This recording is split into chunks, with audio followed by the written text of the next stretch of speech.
We're going to talk about what goes into a maintenance plan. And really, we've broken it down into two items: required maintenance and regular maintenance. And I just want to put a thought. Some stratas are really adverse to doing any maintenance at all. And really, a great concept comes out of appraisal, and that's effective age. So when your lender or whoever's going to hold a mortgage, they hire an appraiser to go out and assess what that property is worth. And so what they look at, what the appraiser look at, is the effective age of the building. So what that means is a building could last 50 years, right? And then it's at the end of its economic life. That means when it's not worth, they're going to mow it down and build something else. So if it lasts 50 years and you're at 25 years of chronicle, so 25 years old, that's not what the banks or the lenders or the appraisers look at. They look at what the effective life is. And so if you've done maintenance and you've taken care of your building, you can actually have an effective age of maybe 20 years, right? So then all of a sudden your building's competing with other 20-year-old buildings. So you've really increased the value of what your property's worth.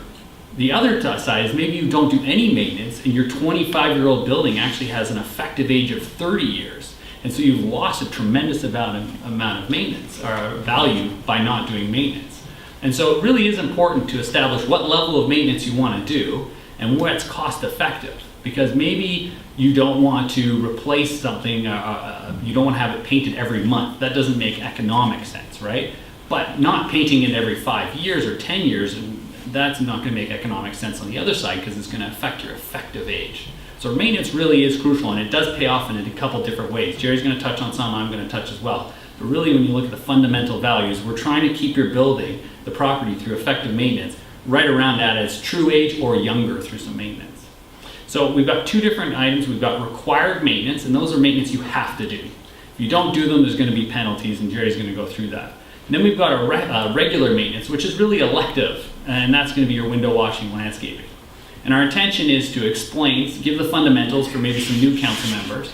Then we're also going to maybe go a little deeper for some experienced council members, and then we're going to give a couple tips or tricks or things we picked up from doing this for a long time. Okay, so I'm going to hand it over to Jerry, and he's going to talk about required maintenance. Thanks, Sean. So what defines required maintenance? Sometimes it's code compliance.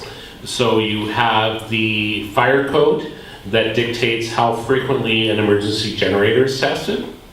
You have the fire code to tell you how often your fire prevention systems are tested. You have backflows.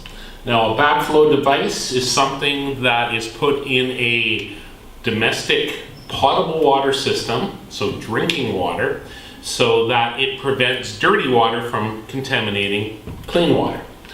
And recently, I would say probably the last 5 years, cities have been more and more investigating and finding people for failing to test their backflows because they're scared that the end of your hose might be in contaminated water, and all of a sudden something happens in the system, that dirty water gets sucked through your hose into the water system and contaminates somebody else's water.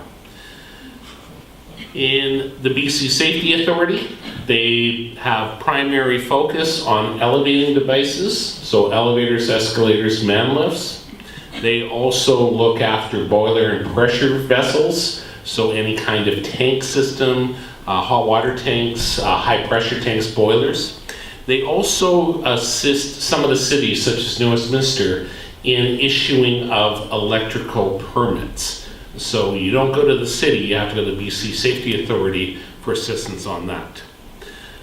The last key area is local authorities. And these can be the city through bylaw officers coming and inspecting your property. They can be the fire department doing a spot check and issuing you a citation for non-compliance. Mostly local authorities, the media. And the media sometimes jumps on things very quickly, and that determines how somebody else reacts to it. This morning, driving into work, heard this article on the broken elevators reaching high proportions.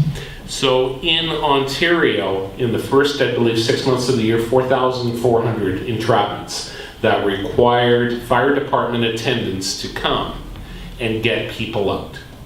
In BC, last year, it was one a day. So a fire department someplace in Vancouver is going to a building to get people out of an entrapped elevator. So that was as of today. On June 23rd, so last month, BC Safety Authority decides to publish that they're cracking down on non-compliance and that they're going to start finding people. So the media does play a part in terms of what happens, and that's how the authorities sometimes react. So I'm sure BC Safety Authority knew somebody was doing an investigative report on the number of elevator entrapments, and they decided to take a proactive approach. One of the things they stress is public awareness. We're going to train you. We're going to tell you what we're looking for. And that's always helpful, because the last thing we want to do is do something and not know what the rules are. So again, the safety authority is out there. Great people to talk to if there's ever a question. But if you're non-compliant, they will come down on you pretty hard.